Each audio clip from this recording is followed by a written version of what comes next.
Hi everyone, and welcome. Super nice to have you all here at this Waymo Masterclass. GEO ready, winning in the era of generative engine search. I'm Niklas Kullberg, lead strategy consultant at Waymo. Today's session is all about the biggest change in online discoverability since Google launched. Change that decides whether customers will hear from you first or from your competitors. This is a masterclass, so we're going to go a little bit deeper than definitions, and you leave with a framework that you could apply tomorrow, whether you're on the marketing or the tech side. So let's start with introducing ourselves a little bit. Who are we at Waymo? So Waymo actually lives at the intersection of commerce, content, data, and AI. With almost 20 years of experience, always adopting the latest technologies, AI is literally at the heart of Waymo now. I've been at Waymo since a year now, roughly. Before that, I had multiple leading roles in big companies, driving growth through digital experience and commerce. Many industries like travel, hospitality, retail, any distribution format. So whether it's business to business, business to consumer, DTC, production, whatever. So been there, did that. That's a little bit about me. So over to you, Ella. Thank you, Niklas, and hi, everyone. So I'm Ella. I'm Global Head of Marketing here at Waymo. I've been with Waymo for 4 years, and before then, I worked with digital marketing for like 15 years. Yes, and today I'll be Niklas' sidekick, so I'll be guiding the conversation and hopefully asking the questions that you all want to ask. And handing it back to you, Niklas, to go through our agenda. Okay, thanks for that, Ella. So what we'll cover today, GEO, what is GEO? Generative Engine Optimization, actually, and how is that different from SEO? How to become the brand that AI recommends. I mean, that's a big question, actually, instead of your competitors, hopefully. And then next topic we'll cover is practical ways to measure your content performance in AI search and different things you can do around that. We're also going to look into common GEO mistakes. So things that you need to be careful about, what not to do, and some mitigations for that. So at the end of this session, you'll walk away with insights, with a checklist that you could apply tomorrow in your marketing team or your tech team, whatever which side you're on. I think before we start that, I'm going to hand over to you, Ella, because I think we have some questions we'd like to start off with, don't we? Yes, we do. That is correct. We have created a poll so we can get to know you guys a little bit better.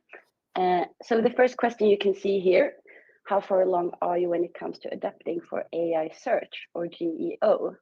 So you have 4 options here you can choose between, and I can see that we have some numbers coming in, so to speak.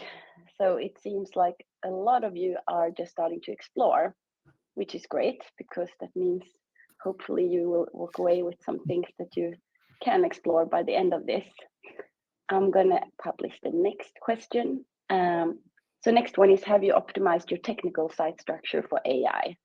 And either not yet, in the planning stage, or yes, it's done. Let's see where you guys are at here. So answers coming in. If you want to look at in real time, look at the results coming in yourself, you can also look in your bottom right corner, and then you can choose pulse, and then you can see all the answers. It seems like majority are not yet, they have not yet done this, but then quite a few are in the planning stage. Cool, thank you so much for taking the time to do this. We also want to know how you structure your content for AI. Do you know how to do it? Either no, or I think I have somewhat of an idea, or yes, you do. Answers are coming in. We have one final question. Are you measuring the traffic that comes from generative engines and LLMs, so large language models? That is. Not sure where to look, basic measurements are in place, or you are already on top of it. And here we can see some people are on top of it, which is great, but also some people are not sure where to look. or basic measurements are in place. So a bit of a mix here, but majority not sure where to look at. So I think this is a great starting point, and handing it back to you, Niklas, to hit this off. Okay, thanks, Ella. I think it's really good with that spread as well, because this is a wide topic, and we hope to make everybody more informed by the end of this, irrespective of level that you're at today. So jumping into the next slide then, and let's start this masterclass. So the big question on everybody's lips is, are your products showing up when your customers ask an AI assistant, or are your competitors? I mean, that's like the big question mark here that we need to look into. So a little bit of a background. So for the first time in 22 years, Google search traffic is actually falling. So Gartner predicts that 25% drop in traditional search volume by 2026. So the reason for all of this, I mean, people are getting answers by AI tools. So the likes of Google AI Overview, ChatGPT, Perplexity, Bing Copilot, Claude, and so on, without visiting a website. So it's just you're getting answer from the AI directly. This isn't a slow change that's actually happening right now. And it means that you could technically rank number 1 on Google and still be almost invisible in AI answers. So all good with predictions, right? But do we know anything about what's happening now? We actually got a survey from Adobe, some results which could be interesting in this. So Adobe have some data on this. It's based on over 1 trillion visits to US retail sites over the last 12 months. So first of all, I mean, we see a big rise, of course, percentage-wise. You can see the curve ramping up like crazy almost. But at the same time, conversions, visits that become purchases, still trails a little bit behind compared to non-AI traffic resources. However, that gap is actually narrowing. So looking at the graph here, in July 2025, traffic from generative AI sources was 23% less likely to convert, down from 49%. And in January 2025, it was 38% in April. So, I mean, the question here is basically, when will it converge? I mean, this is the shopping context in US. So that's that industry, that market. Other industries like software industry, as an example, we've heard that it's already converged. So already there is higher likeliness for those customers coming from AI sources to have a higher conversion rate, to be more ready to take action when they come to your website. So it's a little bit of a mix, but it's very, very clear where it's heading, and it's heading there fast. So moving on to the next data set, Adobe also made a survey directly to 5,000 US consumers about their shopping habits. So in that report, 38% reporting having used AI for online shopping already, with 52% planning to do so this year. I mean, the key takeaway here is that the majority of shoppers will actually, in the US, use AI by the end of 2025. They almost didn't know it existed like a year ago. So it's really, really fast. Normally, Europe trails a little bit behind US in consumer habit shifts. I mean, but it's fast now. So probably we're like months after lagging, not years. So there's some other data here we can look at later on. But let's jump into the next slide, I think. We've all seen this before, right? The LinkedIn flows like plastered with, it's dropping, it's doing this, and you need to dig in and you need to understand what it's like a deja vu moment, right? Have you seen this before, Ella? I mean, you're a marketing manager, so you probably have some recollection about these shifts. Yes, there have been some scary moments in the history.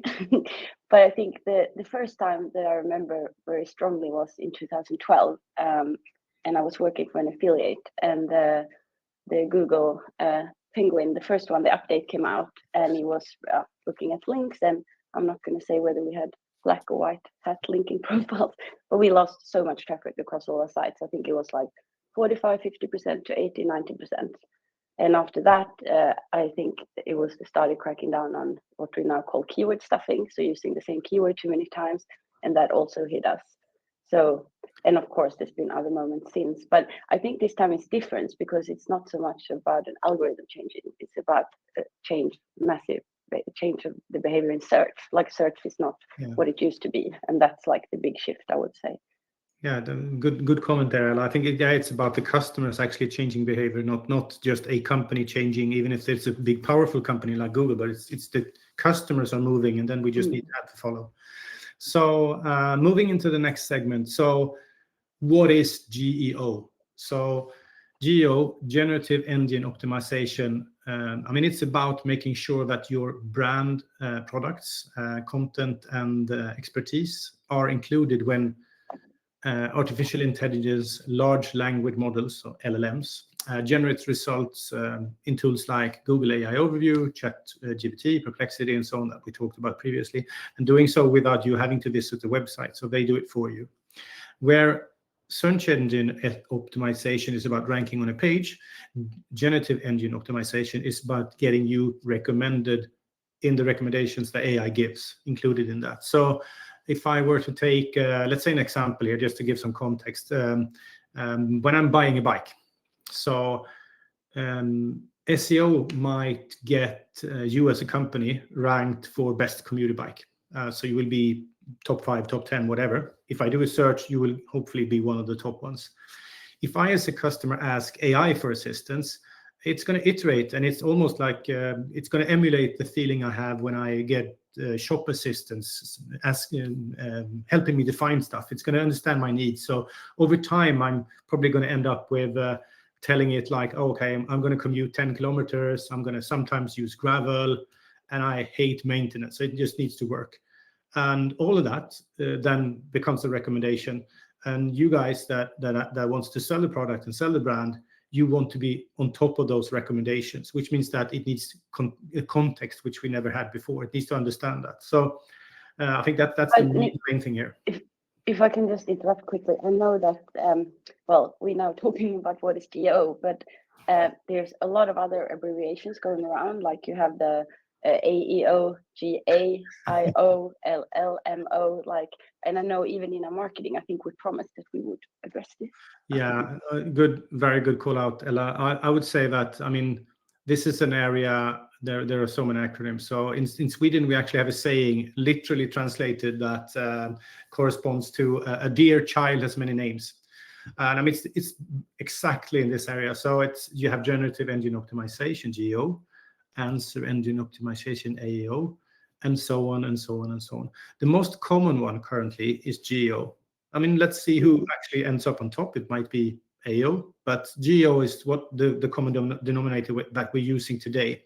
But it covers all of those acronyms. It's actually the same thing, or roughly the same thing. So keep GEO in your mind, and it's going to cover the other ones as well. So a good question, Ella. Thank you. Thank you for clearing that up. Thanks. So let's move into a little bit.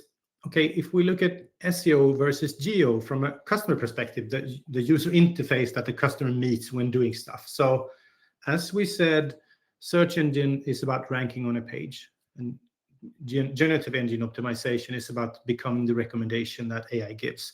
So if we look at an example here, this is just a search that I did, best all mountain skis. On traditional Google search, it's a simple search with the result published right away. You just search, click, and it's done. And I, as a customer, need to click through and surf and continue to like discover stuff.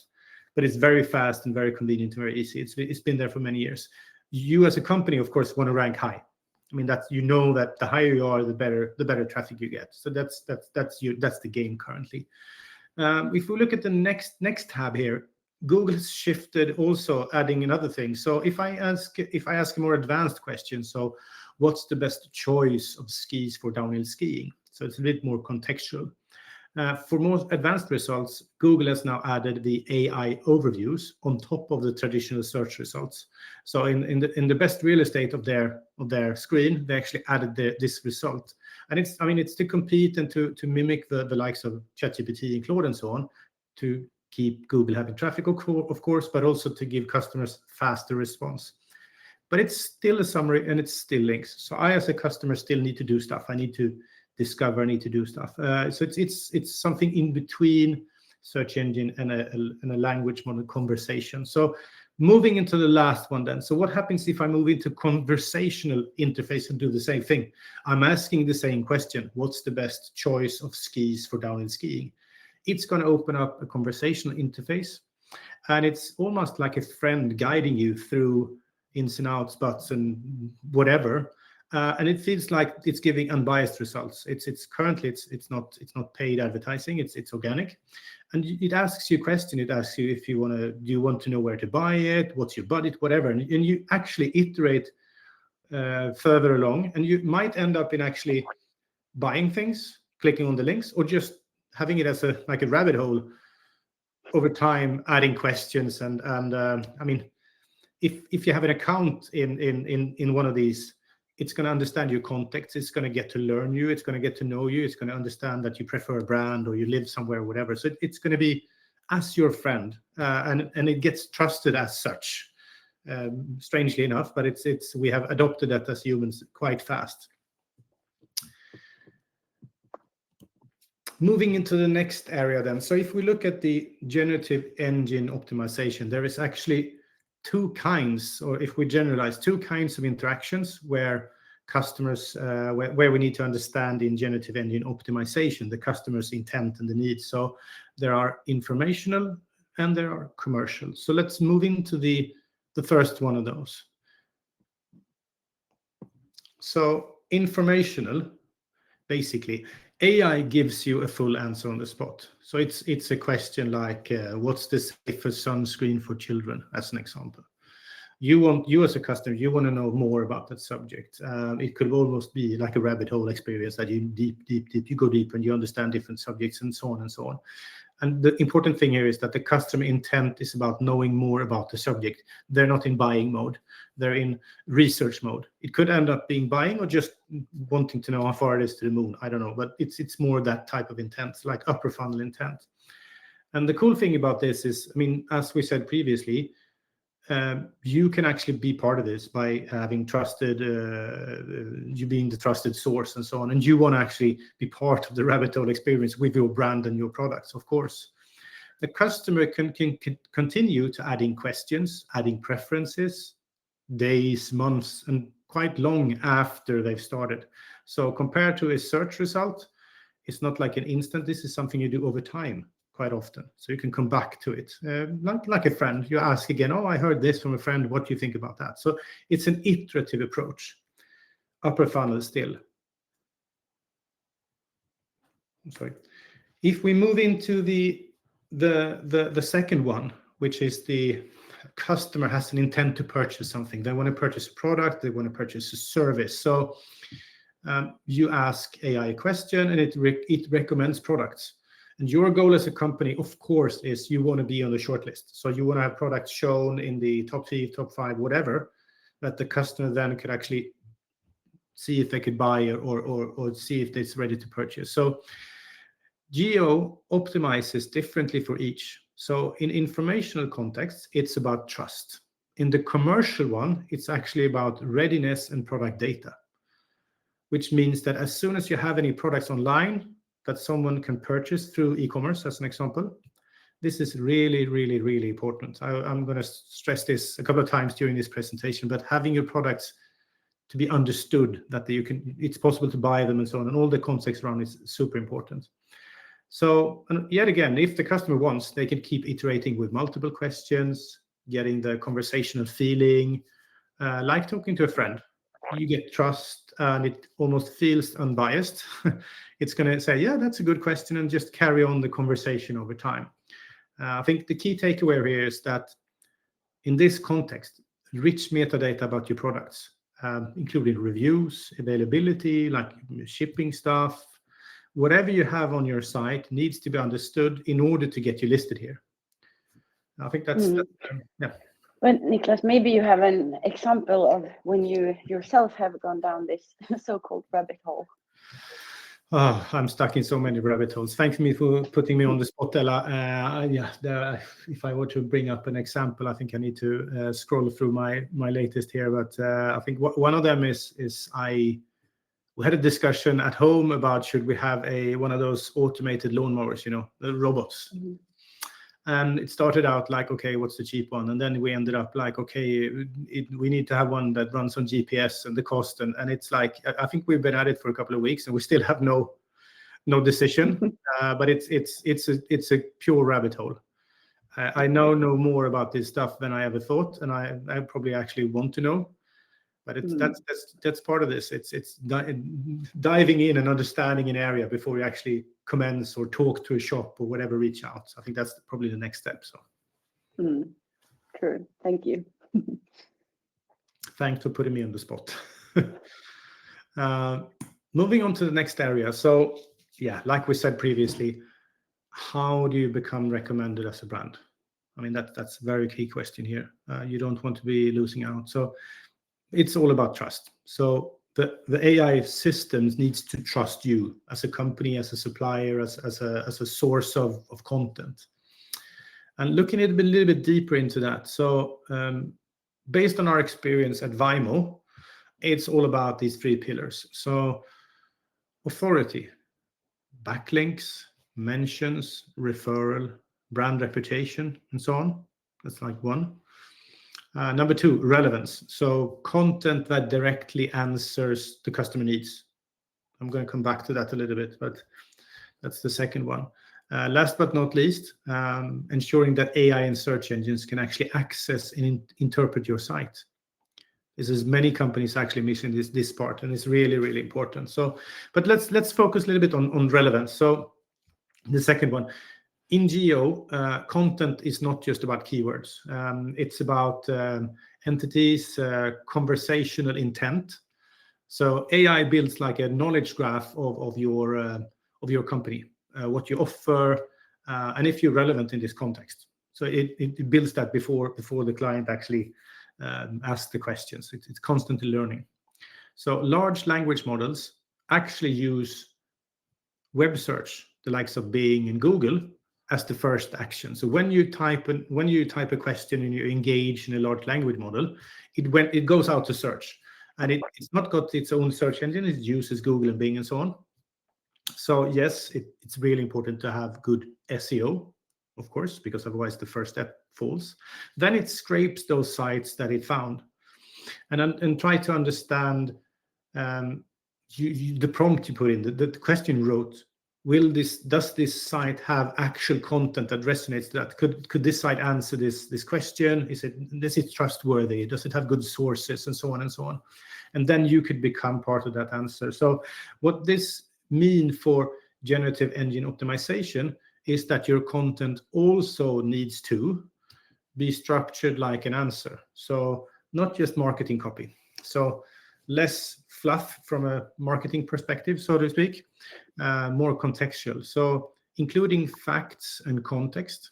I think I mean, who wrote it? When did they write it? So anything that could build confidence in the actual piece you have put online. It needs to be scannable, of course. So headers, lists, tables. So AI can extract key points. If we go back to the bike store analogy again. So basically, you're creating a training manual for the sales rep in the bike store, and if your manual is shit, it's actually going to recommend someone else's. So it's quite important to have this covered. I have a question, Niklas. So Google's framework EAT, the experience, expertise, authoritative, and trustworthiness.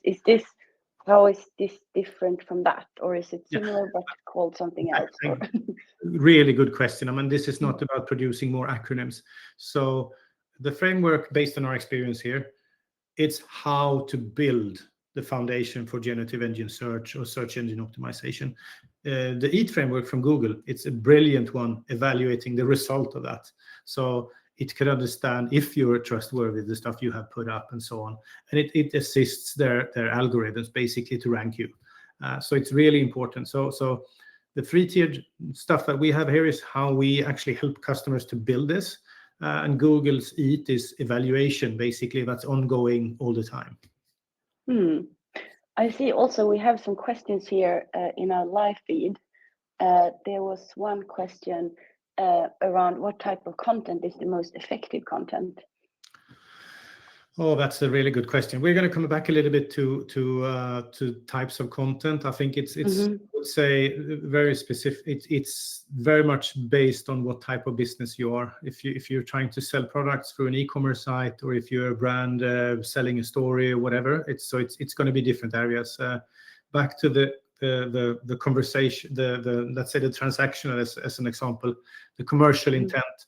Then I would say product related content will be highest, because otherwise you will never be actually recommended, because you don't have a product that's able to be recommended. So yeah, it's not an easy answer, but we'll come back a little bit to that. So thanks for that question. Yeah, I think we are. I think we will have a Q&A at the end. So keep your questions coming, and we'll come back to them at the end. Cool. So let's jump into the next area then. So for the techies out there today, you might be on the IT side or the tech side of the company. So what about me? What I need to think about from a technical foundation for generative engine optimization for success? So I mean, it's actually not straight out like a platform rebuild. You could normally use what you have. It's about AI. It's about enabling AI to actually, and search engines to actually use what's already there from a content perspective, and having an effective platform for that. So the three priorities, if you were to call them out, so like crawlability, accessibility, so like the site speed, the readiness, the clean HTML, structured data feeds like schema markups, product feeds, knowledge graph connections. I mean, these are basics. It's almost similar to accessibility in some sense. And then I would say, last but not least, which ends up at your end of the spectrum as well, is to make sure that the content team, the content producers, could actually do it without having bottlenecks. So how do you let product and marketing people to actually update the content and keeping on top of all these definitions that needs to be done, and all these brilliant FAQs or whatever it might be? How do you make sure that it's easy access and it doesn't take too much time or too many iterations for that to come live? Because it needs to be smooth going forward. So it's part of the technical foundation, I would say.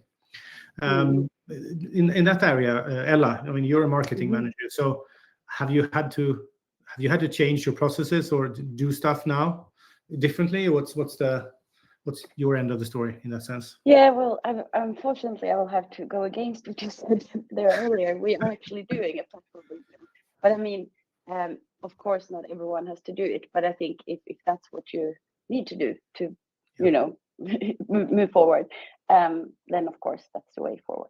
Anyways. Okay, I mean, yeah, pointing that out. I mean, it could be that you actually, this would be what tips the scale, that you need to have that new CMS set up because the content flow actually doesn't work at all. It could be that. And then it's just, I mean, we will assist you in that if that's needed. This is even more urgent then, because it's happening fast. So if you have an old content pipeline which is broken, this might be the alarm bell that you need to listen to. So let's come back to that. But from a tech side, normally isn't a platform rebuild, but it could be. So that was the tech side. Moving into the next area. So if we were to dig a little bit deeper on, as we had questions before, exactly what should we do? So like hooking up a checklist here. So first part, I would say structure content for easy retrieval. So you need to write content with clear headings, short summaries, bullet points, so generative engines can quickly understand it. I think it's about making sure each section gives a complete answer on its own, even if it's taken out of context. The LLM needs to understand what it is. So have that in mind. I mean, that's you could look at that as a separate thing, but that's important. So next area then. So you need to build authority and trustworthiness through signals, as we said before. So what's that then? How do you show that your content and insights come from credible people? It's not just stuff you put up there, such as subject matter experts. I mean, you include their bios, their credentials, if possible, reinforced by trust signals like ratings, customer reviews, user-generated content, awards, testimonials, whatever you could find that leads to that, hey, our data is actually not just data, it's actually the true data. We know what we're talking about. We know this domain. Use data, citations, and facts that large language models then can easily pick up and reference. It's a really good way of actually being part of the list, especially in the first, the non-commercial entities there, where you just prove that you actually know something. Next topic here. So it's about tracking. So you probably need to set up a custom channel in your tracking tool to keep it separate. So you need to show how AI impacts traffic on site, transactions, and revenue. And you would like to separate that from the traditional traffic, because one might go up, one might go down, and combined they are flat. So you need to understand the behavior. It could be that one has a preference to a certain kind of data or whatever, and you need to understand that. And it's also about understanding what the traditional customer, the normal customer, actually wants. So you're not like messing up that part. Next part, if possible, set up dashboards. Do that.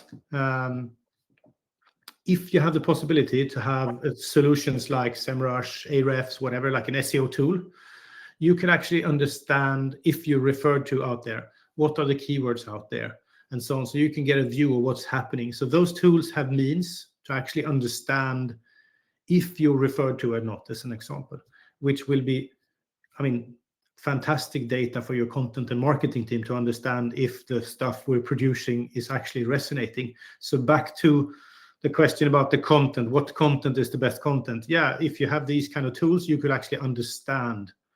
You produce stuff, you test, and then you understand what's actually sticking on the wall, so to speak. So it's not just like a silver bullet solution, do this. It's actually testing and improving also. Next piece that you need to understand that we talked about previously. So ensure that your website is crawlable and optimized. So let's say avoid JavaScript rendering for bots. So, search engines that are weaker than Google. Google can see most of it, but like Bing, it's not that proficient in this area. And hey, ChatGPT uses Bing most of the time. So if your content is hidden in some JavaScript, maybe it's not usable for ChatGPT, and then you're sadly not seen, even if it's a good offer. So that's really important. Last but not least on this short list, quite simple. Use all the recommended structured data features. There are schemas and lists like from Google and so on and so on and so on. Use the standard ones. Make sure you have checked those boxes. Make sure it works. If you do this checklist, I think you're partly on the way. But I think it's best to know where to start before you actually start addressing this. But let's come back to that later. So to summarize this, if we are to look at it from a bigger picture, so authority signals, relevance signals, technical clarity. This all means that AI can trust and can recommend you. If you understand how informational queries work and how to get into those, you can then be trusted with authority in your specific subject area if you're doing a specific thing or having a specific service or whatever it might be. In the commercial queries, how do I get recommended with product matches? What needs to be there? How do you optimize that and make sure that you're on top of that? Because it's going to affect your sales, basically, if you're an e-commerce merchant. So it's really, really important to have those. This is the high level. If you look at the checklist, I would say that's the most important things. Yeah. I'm how can I say? We have a checklist now, and we have like a high level view, but I think maybe it would be interesting to see your point of view. And I know we're a little wary of time, but I still think it would try be to keep it relevant. Short. But thanks for that question. So I think we had the checklist and everything, and we can do this. Is very like operational focus. Do this, and it's going to work. On the strategic level, long term, what do you need to do? I think that the cool thing here is that you could actually do stuff which actually matters. So I feel quite strongly about this. So companies should work to claim their domain. So it's like, we know this category, we live and breathe this product. Is that visible? Can you get that feeling from your content? You have authority in that? Show it. I had a discussion with a well-known ski brand that we work with the other day about generative engine optimization. And it became clear that they didn't really just want to rank. I mean, it wasn't about that. They wanted AI to understand that their way of making skis are actually the best one. And they actually have a brilliant way of making skis. So the discussion was like, okay, if they write content and create content about these methods, why it matters, why it makes it better, they can actually get recommended by AI. So because some customers genuinely want the best craftsmanship, and now AI can actually understand and amplify that story. So they're like bigger than themselves because of AI. So that's a really cool and powerful mindset shift. Instead of saying like, oh, we're cheap and just basooning that out, or trying to game SEO, companies could or should be saying, here's why our method is superior. So you have a brilliant brand philosophy, you have a meaningful culture, whatever approach you have, you can actually use that. You can like tell the story, make it visible, and that's like the long-term strategy for GEO as well as the brand anyway. Cool, thank you. Yes, next area, measurements. So moving into measurements, I mean, the important thing about this is you set up KPIs and measurements against your business metrics for this channel group separately, as we said. So customers will have a different behavior, and it's good to understand what's happening on both sides. So you have analytics on your site, whether it's Google or Adobe, you need to set it up. If you have the capability, you have a search tool, you need to configure that or get the options to see that as well. I think that's, if you do that, you're well on the way. So moving on to what you should avoid then. So we have checklists and stuff, but there are many pitfalls here. So just to name a few. So the 3 biggest mistakes, traits that's going to trip you up, so to speak. Treating SEO GEO like traditional search, like you actually need to go from keywords to conversations. So you need to change your way of working today with SEO. So what's the question and what are the answers instead of keywords? Ignoring the technical readiness. I mean, you might need to upskill a developer, change how you present your products. Maybe you need to ungate your products. Maybe you have a gated, like, oh, you need to log in to see something. That's totally black boxing your products for AI. That's really, really, really tricky. And you need to understand if you have bots, control for bots, things that actually makes this hard as well. Last but not least, I would say AI content strategy. How are we going to fix these missing fields, the markups, the entity work on the content side? Who does what and what's the pipeline and so on? You need to have that written down.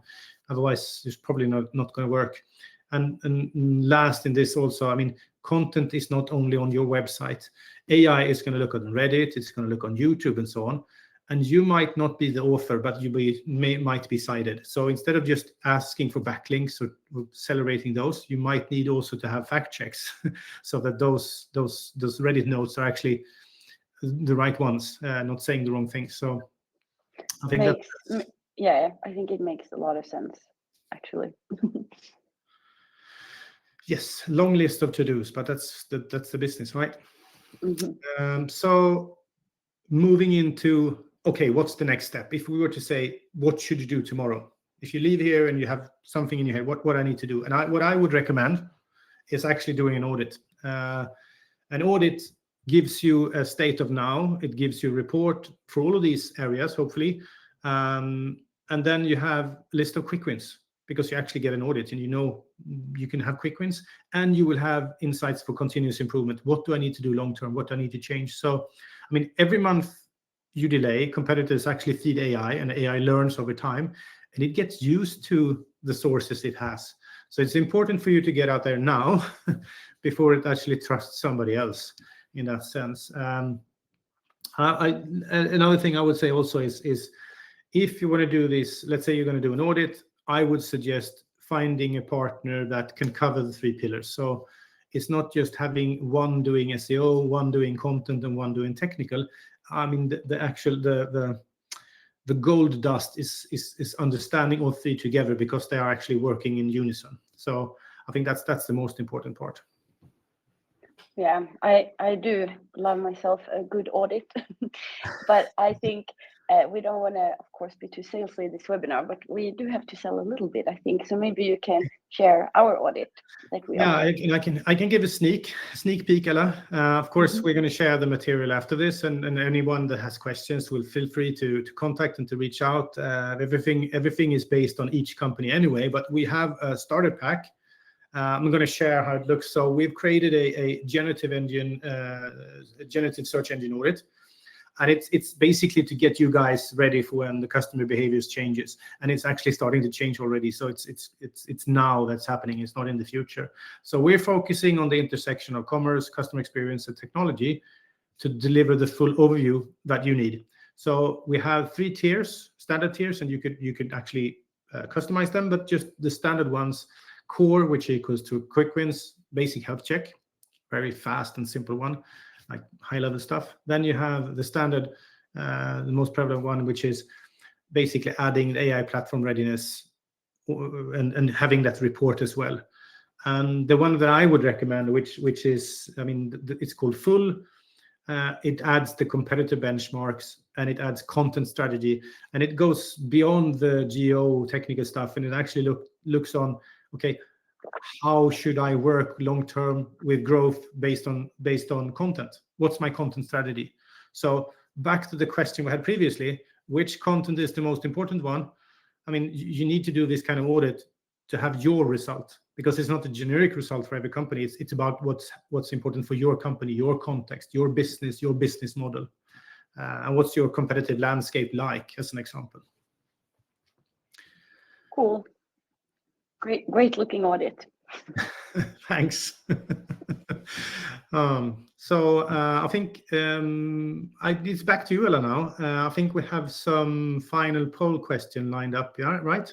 Yes, I will share it right away. So we have a final poll question. Just, I know you guys have asked quite a few questions. We'll see that we get through at least a few of them. But yes, if we were to do a deep dive follow-up webinar, which we are looking into doing, what would you like us to focus on? So we have a few examples here: how to measure GEO, AI-driven content strategy for GEO, technical SEO implications, real-world use cases and results. Or if it's something else, you can tell us in the chat, and you can still see the live results here coming in. But yeah, of course, we'd like to focus on what do you find most interesting. And from what I can see here, it seems to be a lot around AI-driven content strategy for GEO, and also how to measure. And of course, if you don't measure, doesn't matter what you do, right? Yeah, we talked about that previously, Ella. I mean, I mean, each of these areas is actually its own subject. So how do you perform in a CMS context? What do I need to do in the content management system? How do I need to set up my PIM system? All of these are enough for a masterclass in itself, and we don't have time to cover it all, but I think just click in which one you prefer or write, and we'll create those based on your demand. Yes, and we'd also like to know if you wouldn't mind sharing in the chat what's one takeaway from today's session that you found helpful or even surprising. So that would be lovely if you can share that. I'm going to see here if I can find, I've seen quite a few questions. So any question we don't have time to answer now, we will also answer in the follow-up, when we will also send the deck and the checklist, of course. But there was a question here from Ramon. As AI overviews and LLMs constantly change, how would you audit your brand narrative in LLMs and AI overviews? And how could you actively steer LLMs and AI towards a brand narrative closer to your desired brand image and tone of voice? It was a very good question. But I think it kind of talks a bit to your point of view there, Niklas. Yeah, I think it talks. I would. I mean, there are. I think a million answers to that question. I think it's having a strong brand image, having a strong statement on what you are and who you are. That needs to be part of what you're trying to achieve with AI as well. I mean, you cannot take that away. When the clients are coming back to your website, which is the target, they should have that brilliant experience, which is not the same as everybody else. I mean, that's how you actually convert, and how you. I mean, it's about retaining clients as well. So if you have the first purchase, you want to sell 10 things to them or keep them for 10 years. So you need to have that also, I would say. Cool. I think we have one final question live. So when we know that ChatGPT is hooked up on Bing, is now a good time to talk to our clients about pivoting to more advertising on Bing? That's a really good question. I mean, what we have understood in our initial audits with a few selected companies, when we tried this out and tested it, I would say that making sure that Bing Webmaster Tools are set up and you're like perfect in Bing's eyes, I think that's the first thing. When you do that, you start looking at, okay, it's actually 3, 4, 5% of my traffic. Is that important? So previously we discarded it because it was too tough to do. Now we actually have the platform to do stuff with it and try out. It might be a different audience compared to Google. You might try different campaigns. It might be really important to actually test this channel as well. So I would say yes. Cool. I'm always going to say yes to Bing. But yes, I think that's it. So thank you so much, everyone, for joining.